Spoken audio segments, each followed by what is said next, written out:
Assalamualaikum warahmatullahi wabarakatuh dan selamat pagi. Alhamdulillah kita berjumpa lagi dalam minggu ketiga proses pembelajaran daring mata pelajaran PPKN. Jadi hari ini kita akan membahas untuk lanjutan materi pada minggu lalu. Baik, materi pada minggu lalu yaitu seperti kita ketahui, sebelumnya kita membahas tentang makna alinea atau makna setiap alinea pada pembukaan Undang-Undang Dasar Negara Republik Indonesia. Jadi, untuk minggu ini kita akan membahas tentang pokok pikiran pembukaan Undang-Undang Dasar Negara Republik Indonesia tahun 1945.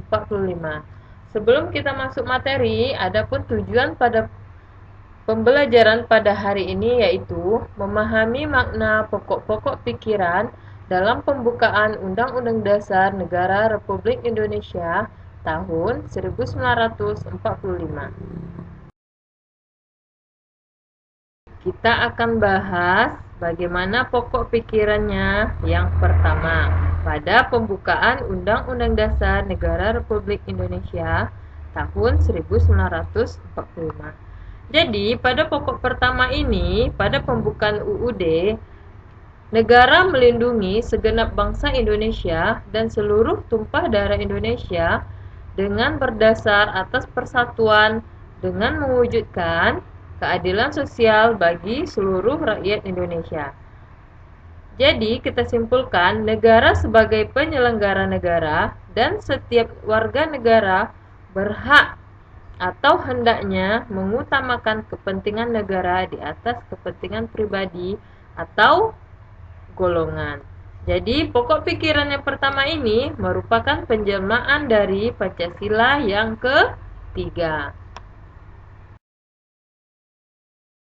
Kita akan lanjut pada pokok pikiran pembukaan Undang-Undang Dasar Negara Republik Indonesia tahun 1945 pada pokok pikiran yang kedua. Jadi, pada pokok pikiran yang kedua ini yang menyatakan bahwa negara hendak mewujudkan keadilan sosial bagi seluruh rakyat Indonesia. Jadi, pokok pikiran kedua ini yaitu menempatkan suatu tujuan atau cita-cita yang ingin dicapai dalam pembukaan Undang-Undang Dasar Negara Republik Indonesia. Dengan demikian, penyelenggara negara dapat menentukan jalan serta aturan yang harus dilaksanakan menurut UUD untuk mencapai tujuan memajukan kesejahteraan umum dan yang berkeadilan. Jadi itu adalah pokok dari yang kedua. Pokok pikiran yang pertama tadi apa? Yaitu sebagai negara mengutamakan warga negara hendaknya mengutamakan kepentingan negara di atas kepentingan pribadi atau golongan. Sedangkan pokok pikiran kedua yaitu mewujudkan keadilan sosial yang didasarkan pada kesadaran bahwa keadilan sosial bagi seluruh rakyat Indonesia. Baik, kita lanjut pada pokok pikiran yang ketiga pada pembukaan UUD Negara Republik Indonesia tahun 1945 yang isi adalah negara yang berkedaulatan rakyat berdasar atas kerakyatan dan permusyawaratan atau perwakilan. Jadi, pada pokok pikiran yang ketiga ini mengandung arti bahwa sistem negara Indonesia terbentuk dalam Undang-Undang Dasar dengan berdasarkan kedaulatan rakyat dan berdasarkan permusyawaratan atau perwakilan. Jadi pokok pikiran ini mengandung konsekuensi logis bahwa sistem negara yang terbentuk harus berdasarkan kedaulatan rakyat dan permusyawaratan atau perwakilan yang selalu mengedepankan asas musyawarah mufakat dalam menyelesaikan suatu persoalan. Jadi, pada pokok pikiran ketiga ini merupakan penjelmaan dari sila keempat dari Pancasila. Baik, kita lanjut pada pokok pikiran UUD NKRI 1945 ini pada pokok pikiran yang keempat. Jadi yang keempat ini menunjukkan konsekuensi bahwa UUD harus mengandung isi yang mewajibkan pemerintah dan penyelenggara negara untuk senantiasa memelihara budi pekerti yang luhur dan memegang teguh cita-cita moral rakyatnya. Jadi pada pokok pikiran yang keempat ini, negara berdasar atas ketuhanan yang Maha Esa, menurut dasar kemanusiaan yang adil dan beradab. Jadi, hal ini tercermin dari negara Indonesia yang berdasarkan ketuhanan yang Maha Esa dengan berdasarkan kemanusiaan yang adil dan beradab.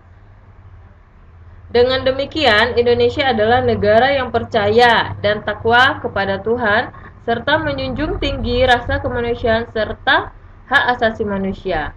Pokok pikiran ini mencerminkan Pancasila pertama dan yang kedua. Kita lanjut, pada pokok pikiran keempat ini, pembukaan Undang-Undang Dasar Negara Republik tahun 1945 mewujudkan cita-cita hukum yang menguasai hukum dasar negara, baik hukum tertulis maupun hukum tidak tertulis. Jadi yang makna dari pokok pikiran keempat ini, yang pertama tadi yaitu tercermin bahwa negara Indonesia berdasarkan ketuhanan yang Maha Esa dengan berdasarkan kemanusiaan yang adil dan beradab. Kemudian isinya juga yaitu bagaimana mewujudkan cita-cita hukum yang menguasai hukum dasar negara, baik itu tertulis atau tidak tertulis.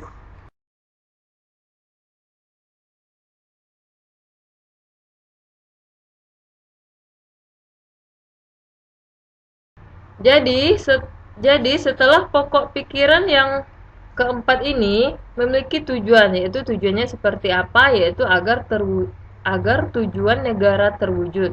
Dalam pelaksanaannya, negara harus didasarkan pada suatu dasar politik negara, yaitu negara persatuan republik yang berkedaulatan.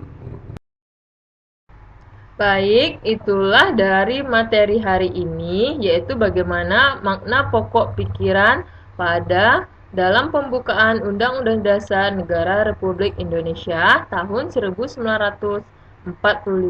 Yang pertama itu makna pokok pikiran yang pertama, yaitu menunjukkan adanya persatuan atau negara yang melindungi segenap bangsa Indonesia dan seluruh tumpah darah Indonesia berdasarkan atas persatuan, yang juga penjelmaan dari Pancasila ketiga. Sedangkan makna pokok pikiran yang kedua, yaitu yang isinya bahwa menyatakan negara Indonesia akan mewujudkan keadilan sosial bagi seluruh rakyat Indonesia. Pokok pikiran yang kedua ini merupakan penjelmaan dari sila kelima Pancasila. Sedangkan pokok pikiran yang ketiga yaitu mengandung arti bahwa sistem negara Indonesia terbentuk dalam UUD dengan berdasarkan kedaulatan rakyat dan berdasarkan permusyawaratan atau perwakilan. Jadi pokok pikiran ketiga yaitu penjelmaan dari sila keempat dari Pancasila. Sedangkan makna pokok pikiran yang keempat yaitu mencerminkan Pancasila pertama dan yang kedua yaitu ketuhanan yang Maha Esa dan kemanusiaan yang adil dan beradab. Baik, terima kasih. Itulah kesimpulan dari proses pembelajaran pada hari ini. Untuk tugasnya silahkan lihat di grup Classroom PKN kelas 9. Bu rasa cukup sampai di sini. Assalamualaikum warahmatullahi wabarakatuh dan selamat pagi.